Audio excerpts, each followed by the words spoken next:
always say when you empower a woman, you empower the world. With understanding of that context, the Citizen and the Mwananchi Communications Limited has prepared a Rising Women initiative with the aim of recognizing and empowering women. So with me today, I have the amazing, the beautiful, the intelligent, Honorable Jokate, who is the District Commissioner of Kisarawe, and today she'll be talking about women in leadership. So welcome. Thank you for having me. Thank you for agreeing to do this with us today. I'm honored. How did you get to be where you are today? Like, how did you get to? Well, I would say a great homegrown upbringing. Okay. That involves both my parents, my mother, my father, but also my elder siblings, my older sister, my older brother, plus a firm foundation, a firm religious foundation. I grew up with the fear of the Lord, so they say. And so there were principally three things in my life: church, school, and home. Okay. Yes. So that is what made you to who you are right now. Yeah, I believe so, because it gave me discipline, but also I had stability from home, having both parents at home, having my siblings, and having a great example from my parents and my siblings also nurtured a sense of responsibility on my side. So I would definitely say having that kind of upbringing from a stable family, a family that truly believed in investing in its kids, sacrificing, because my parents definitely had to sacrifice a lot of themselves so that I could have a better today and tomorrow. So yes. That's good. Congratulations for that. Thank you. Okay. So I want to know from you, did you always know, or did you know that you wanted to be who you were, or did you have that when you were growing up? Well, seeing my mother being so selfless, and my father being very patriotic. My father was very patriotic. He was a civil servant, and he truly, honestly believed in Tanzania and what it had to offer and its potential. And my mother was definitely one of those women who, at a young age, went to university. And her mother never went to school, but her mother made sure that all her children, both male and female, got a great education to the university level. So my mother went to university at a very tender age, and she grew up, the professional ladder by a lot of hard work. So having seen those great examples firsthand gave me a sense of responsibility, and I really wanted to be of impact to my family, to my community, society, to my nation. So I literally grew up being of service. I've served in my church community. I've served in the neighborhood I lived in. We used to organize a number of activities that, I participated in fully. And that translated now when I took that culture, habits, into other avenues that I ventured into, like say school. So from primary school, I've always been very highly engaged. I never wanted to be one to be left behind. I wanted to be at the forefront. I wanted to be involved. I always wanted to be heard, and I definitely wanted to excel. But all that, the foundation of all that definitely was the family unit and what the experiences I had at a family level, and the great examples I saw in my mother, my father, and even my brother and sister. So I always felt like for me, leadership is not merely an act, but it's a service. It's a responsibility that we have to look after each other. We have to see ourselves in others. We have to make sure we do not leave this place the way we found it. So for me, leadership is not only, it's a responsibility, it's a part of life. It's what we are called to be once we come into this earth. Yeah. I wanted to ask you, now that you're a leader, what what do you want to leave behind? What do you want people to remember Jokate Mogambo for? Well, not to be honest, there are a number of things, but mostly everything overrides to being. I really want people to remember how I touched their lives, how I changed their lives, how I inspired them to become greater than what they think they are, beyond the limitations of, beyond economic limitations, beyond academic limitations, just to be able to aspire to be great and not be limited by circumstances. And for me, that will be the greatest legacy. Yes. As a leader, as a young woman, as a leader, Yeah. I believe that you mentor other women. So, what are things that you're looking for women that you are mentoring? Like, what do you consider for starting to mentor? Well, it's funny because I've never really mentored young women systematically. Like, I've never had, say, a formal mechanism of mentoring. Like, I have a foundation, I mentor, I have something, guidelines and so on. I've just had young girls that, one, either see what I do and are inspired and want to get in contact with me, want to be part of what I am doing, or two, when I spot a young lady who I feel is very spirited, and very charged, and I love to tap into that kind of energy, into that kind of positivity, and because I believe me growing up and having gone through what I've went through, if I didn't have that foundation,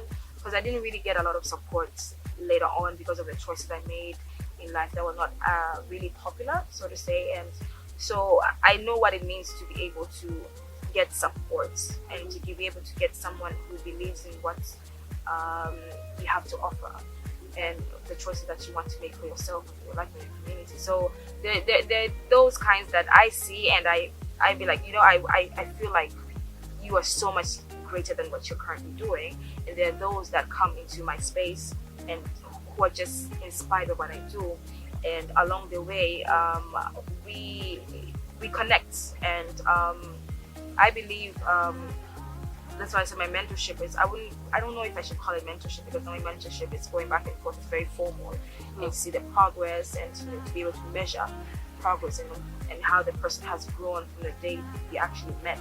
But for me, it's more of interactions and them getting into my space, and and us being able to see how we can help each other grow together. And it's for me, I feel that works best for where I am now, because I really don't have that much time. But I also enjoy social interactions that are intelligent, that are engaging, and that can truly bring out the best of someone casually, because that's where we get to learn people better, when you interact casually, and then you dig deeper, you get into knowing the person deeper, and you see if there are avenues for which you could help each other grow and materialize whatever the aspirations they have. Since you were elected as a district commissioner of this round, you have been doing great things. Congratulations. Thank you for the support. We wouldn't have been able to do all that we do without media. Sure. Okay, you're welcome. But as any leader, you have your style. Yes. Any leader has a style of leadership. What's yours, and how did you know like this will work for me? First of all, I think my style is very aspirational. It's aspirational. I aspire, and because I aspire to become a certain type of figure, or I aspire to see a certain type of say entity within the district, I feel like we can do better, we could do this, we could become this. Then it's very inspirational at the same time. And but also I feel like it's very collaborative. Like, I love to collaborate and partner with different people within and outside government, and I feel like that has enabled us to move very fast within a very short time. We have not locked ourselves in the office. We have invited different stakeholders to come be part of our agenda, be part of what we partake into, and it has really enabled us to really move really quick.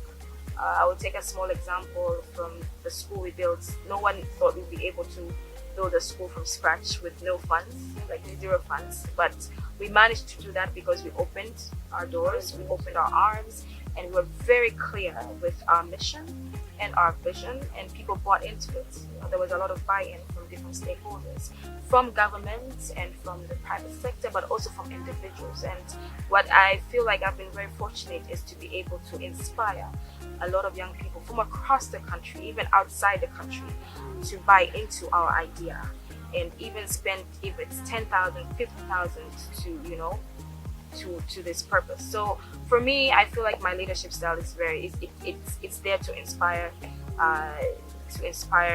a younger generation to be great, but also it's very collaborative. I love partnerships. I love collaborating with different people, but because I also feel it broadens my horizon. It enables me to think bigger, but also to get different perspectives.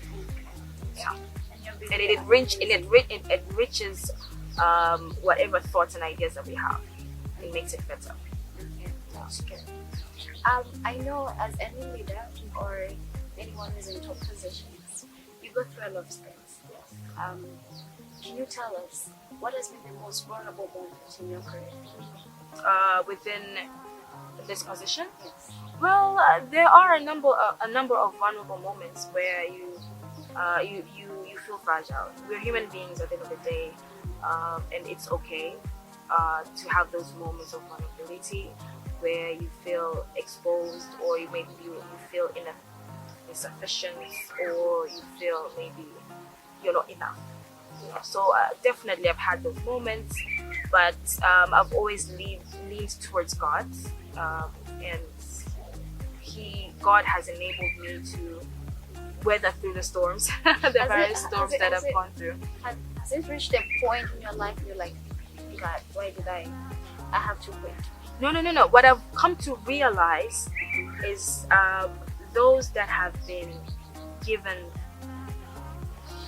immense talent face immense challenges, hills, and things. You face things that are there to break you, but that's when you realize that you need to overcome. You need to be brave. You need to not give up, and end of the day, you need to overcome. So what I've come to realize, because I also read a lot of stories. I've read Joseph, I've read David, and I do a lot of Bible studies, and I've come to realize that you do not have an option as long as you're on earth. You don't have an option? Yes, you have to overcome. Okay. Yeah, you have to overcome. And everyone in life that you've seen, the Nyereres, the Mandelas, they've all had to overcome. Okay. Resilience. Okay. Yeah, so there's no going back. There's only moving forward. How you move forward depends on your spirit, how strong your spirit is. Yeah. So it's very important to have passion, commitment, and to be very high-spirited, and to just be able to garner that emotional balance to help you weather through the storms, because it's not going to be easy. It's never easy. As I said, if you want to overcome huge mountains, you have to climb, and climbing isn't easy, but it's worth it at the end of the day. Yes. You're a very hardworking woman. I try a lot. I wouldn't say I'm hardworking. You are. Maybe I work smart. You're a very hardworking woman. I have my lazy moments, but yes. Okay. Young girls who are watching you, they're like, "Oh, I want to be like Jokate someday. Can you just tell us how does your perfect day look like from the moment you wake up the bed to when you go back to bed? I'm still struggling to get a perfect day. You have never gotten a perfect day. I don't know. I'm still struggling to get that perfect day, because a perfect day for me would look like waking up 3 in the morning, having 1 hour of prayer or reflection with God, studying, reading, doing whatever, maybe exercising, getting into the office. You don't do that anymore. I do, but it's not something that I do every day. Okay. I have my moments where do it. It goes right. Then there's those moments where it goes wrong, south side. So so I would definitely say a perfect day would be waking up very early in the morning when it's still very quiet, very calm. It's always calm in Kisari though, so it doesn't make that much of a difference. But maybe when it's dark. Okay. and just have a moment with God and a moment to reflect and just pray over your day and just, prepare and a bit of exercise, and just get into the office, do what you need to do, and go back and be able to say, okay, I've had a productive day, engage with family, friends, and just maybe go back to bed. It's pretty boring though. I don't think people would want my routine. Why? Do you sometimes go out? I with don't. friends? I really don't. If I hang out with friends, it would be over lunch or That's it. breakfast. Yeah, I'm not one. I don't really hang out. Oh, your Yes. friends, they come to visit you then. Oh yeah, definitely. I'm not one. So your life has changed completely. Well, my life has never been too active. But you used to go out and hang out with friends. Well, when I was much younger, maybe when I was your age, but I'm very boring. I'm a very boring person in the sense that I'm not that outgoing. Okay. I prefer to be at home. That's my perfect place to be. What do you do when you're home? I watch stuff online. Talk to my friends, talk to my family. I'll eat, definitely. I'm big on eating. And yeah, read a couple of books if I have the energy for it. Okay, so on 8th of March, Yes. Citizen has prepared a Rising Women Initiative. I would like to know, on your own definition, what do you understand by the term rising woman? How would you define it? So okay, I actually wanted to. So these rising women, they're on the rise. I think we've always been there. You've always been on the top? Yes, we have. Is that what you believe? Yes, I mean, no matter what, it's just how media presents it, and how society presents it. So you believe that women There's nothing has always been on the top? I mean, what I mean to say is, we've had women rear kids. That's amazing. That's the most important job ever Okay. on this earth. We have now issues with education just because kids at home are not given the proper guidance. So everything starts from the household, Okay. from the community level. So if you have a strong base from the household, from the community level, then everything else is proper. So it's just a matter of translation and how these perceptions and how it's brought to light, So I feel like right now maybe we want to see more women taking leadership roles, taking executive roles, which is great because we've always done that. Okay. Being at home, leading a family, that's already an executive role. Okay, but people Now are we just talking need about... to take it from the household and take it maybe to different leadership positions, different companies, and so on and so forth. But the role of the woman has always been prime. Okay. There hasn't been a time where the role of a woman has been low. The only issue is how it has been projected. Okay, but people still believe that women has not been given that opportunity. Women do not need to be given an opportunity. We've had the space we've done what we've needed to do. Yes. Okay. Then why are we not giving that top position? We just need more courage. We need more courage. We definitely need more balance.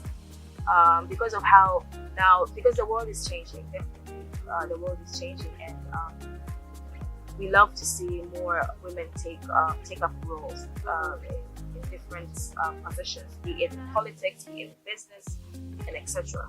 But for them to be able to do that, then we going back to the household. We need a balance. We need the father and the mother to agree on taking roles, sharing roles, so that the woman can also have time to partake into various leadership roles as man has done. Really? Yeah. Okay. That's good. You don't share the same sentiments? Maybe because you said the media is projected a different way. Well, yeah, because it's because media tends to see they narrow.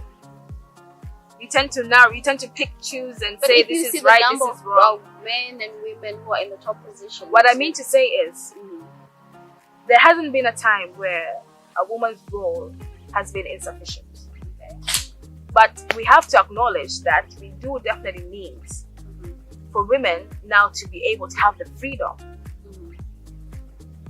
to use their talents in different avenues, be it in leadership, be it in politics, be it in business, be it in business, because the talent is already there. What I mean to say is the talent is already there. Yani mwanamke, she's not a new being.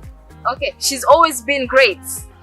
I got you. So now society needs to accept her greatness and allow her to express and take her greatness to different places outside the household if she feels she wants to do that. Okay. And a lot of men have been trying to do that, but there are no results, since the women have been fighting to have that seen in the society, doing great things. But just for example, you have been doing amazing things. Yeah. Okay, you're a leader, you're a woman, a young woman, you've been doing amazing things. But there are people who are, maybe let's say in the offices, they're not being given those opportunities to. It's just men, they think that women does not deserve to be in this position. It's just I mean, we've had that problem with society. Now that's causes like constructs, like gender constructs. Women should be this type. Okay. Women should confine themselves to doing this and this and that. Now breaking that is what I say, and I commend what you are doing. For example, through this initiative, you're trying to help break that mold. Like it shouldn't be that way. Women and men who are all both given capabilities or given talents by God. So what should we do? Yeah, I feel like we should, for example, that's what I said, we need to share roles.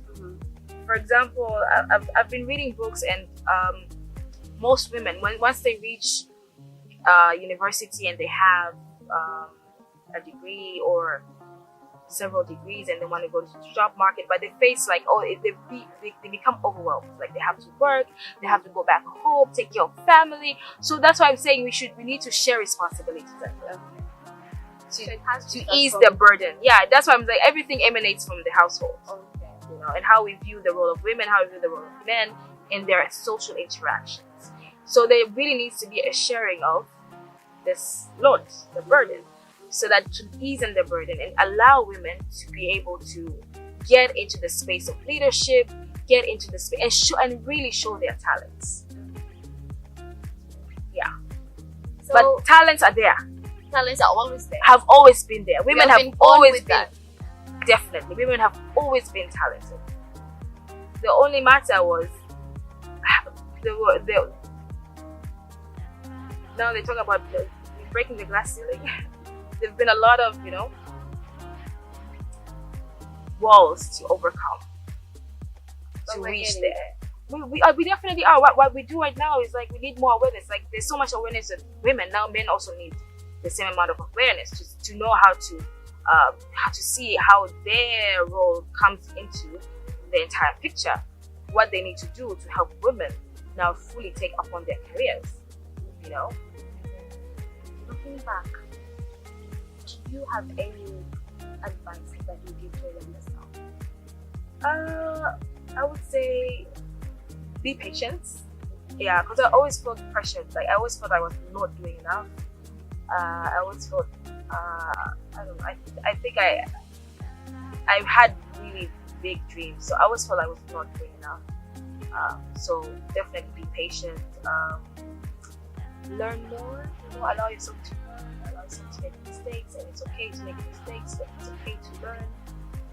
But last, I would definitely say spend more time with family. You did not do that? Yeah. There was a point where you'd be like, our family, it will always be there. Then you realize, no, this actually does. Family is truly everything. It's where we come from.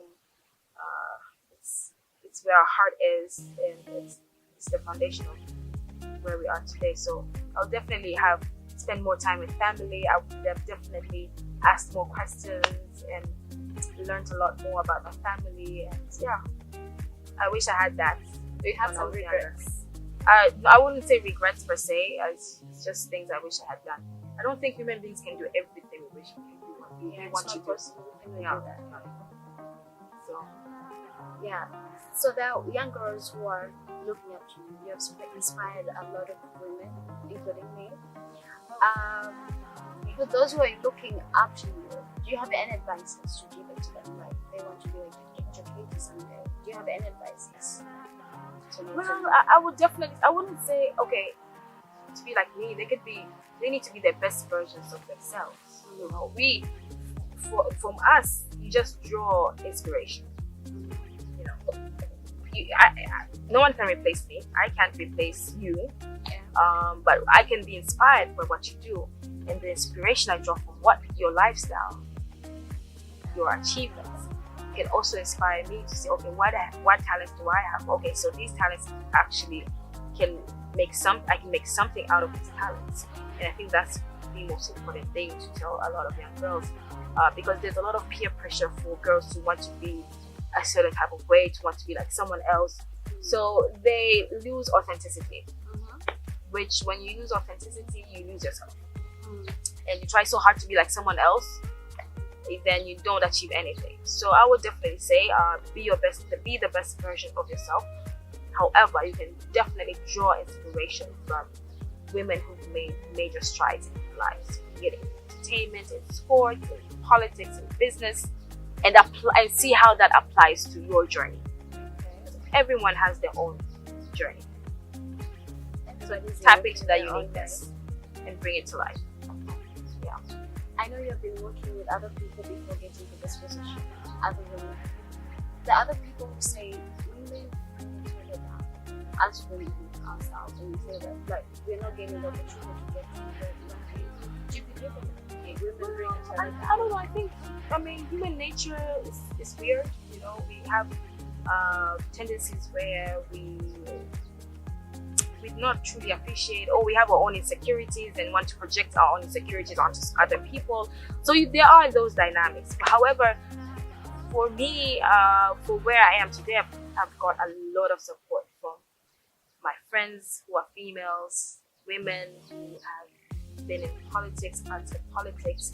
So I cannot generalize, but I cannot dismiss, because there are instances where we have both male and female who, you know, do not appreciate someone else's climb up the ladder. It's human nature, essentially, yeah. But again, because these are things that happen, people love to project them and make them like a dogma, like this is what it is. But personally, I truly and really appreciate the army of women who have rallied behind me and championed for me and cheered me on to the space where I am right now. But also in the past, I've had limitless amount of women who have inspired me, but also who have rallied behind me and have been by my side through the highs and lows. Yeah. You mentioned about the women. No, they remain in my heart. Okay. Let's talk about formal training. Yes.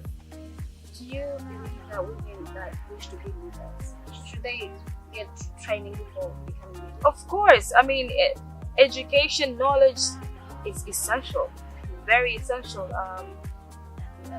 We could be leaders. They say leaders are born, but leaders are born but also nurtured and made into great leaders.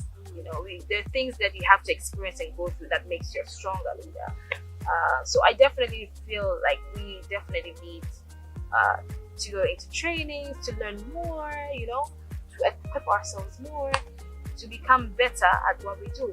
Learning never ends, and the world it's moving so fast. Today, we're talking about entering this the fourth industrial revolution, which everything is digitalized, you know.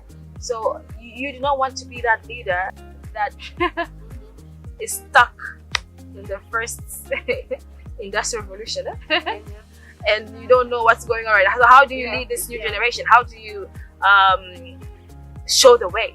So then you have to go with time. Yeah, definitely, and that's a smart leader. Yeah, a smart leader would. But when you talked about you came from a family that has leaders, it built it up, you up, right? But by leader, I don't mean that they had great leadership positions, no? No, like they grew, they build up to be to who you want. Yes, right? yes. I wanted to know, apart from your family, you are a brave. Like when I look at you, I see like a brave person. You have confidence. Where do you get all that from, apart from your family? I mean, knowing that God made me does not give you confidence. It does, but for a lot of people, confidence is something that, Huh? yeah, a confidence. No, that's why it's important. There's a phase that we need to go through, that we need to have self-realization. You need to know who you are. Okay. That's why it's so important for me, for example, when kids are in school, let's say primary school or secondary school, to really engage in extracurricular activities, but it helps them find themselves. Anyway, the process of self-actualization, it's a process. And because it's a process, it requires a number of exercises. In class, outside class, how you team up with people. Do you like being around people? Do you not like being around people? How do you know that if you're not around people? So there are things that we need to cultivate in our education to enable young people to come to a realization of who they are. But when you come to the spiritual realm, knowing who you are is it's an experience you have to experience with your God. To know your purpose. Once you know your purpose, you are unstoppable, because you know what the service you need to serve while on earth. And that gives you an ounce of confidence, like, okay, I am who I am, this is my purpose, I need to pursue it. Okay? Yeah. So for me, my confidence definitely comes from knowing God made me, God wishes well for me, God is fighting for me. As long as I search Him, I involve Him, I engage Him in all my activities, then what else do I need? But again, that is a process, arriving to that actualization, that knowledge, you need the right guidance, which unfortunately is something we need to work a bit more on in our culture. Yeah, we need to really help young people. We need to really guide them towards realizing what their potential is, what they are made of, and how their potential, what they have, their innate abilities, and how they can bring those to life, and how that can, help them build their confidence. As Tanzania, we don't have that. Yeah, it's something we definitely need to work more on. But I'm very grateful that we have these innovation hubs. We wanted to also have one here to help guide young people, because now we've lost a lot of stages there in the secondary, primary, university, but at least have a center where young people can just get that guidance, get that confidence in what they're pursuing, because confidence also comes from knowledge. I want to know from you, what has been the biggest achievement? What has been your biggest achievement So far here? Yes. I would definitely say building the first girls' boarding school. Thank you. But also that was done with our MD, Member of Parliament, Bunge, with the dead, Diwanis, everyone else. But having championed that in a district where education is perhaps not a priority. So when you talk about education not being a priority, the effects on girls becomes even more adverse. So being able to champion that and to oversee that, and this year we managed to take our first intake of girls who are very excited to join that school, means a lot, more than I could even imagine. To be able to impact the lives of young girls, the future generation, for me it's overwhelming to just even think about it. I congratulate you, because education is the basic human right. Yes. And they say very, very huge necessity, especially Yes. today. Yes. So I congratulate you for making it a priority in Sarawe. Thank you. Congratulations. Thank you. So now I want to know from you, since that you are district commissioner in Sarawe, but I believe, I don't know, but I believe that you have bigger dreams than this. Where do you see yourself? I don't know, let's take one step at a time. What do you wish? What are your wishes? I don't know. To be honest, I wish to continue to serve my people. Whatever role the powers that be that's deemed right. Okay. Yes. because I didn't even expect I'll be PC. You did not. I never, you know, it never crossed my mind. I thought maybe I'll get into parliament, you know, but I never thought I'll become PC. So whatever post I get, as long as I'm able to use my talents to serve the people, to keep on inspiring young women and men to get into leadership, but also to become the best versions of themselves. So yeah, we're praying for you. Thank you. You get whatever you desire, your heart desires, because you've been doing a lot of things and we've been seeing you doing that. Yeah, we try. It's not easy, but as I said, there's no going back. There's only moving forward. Yes.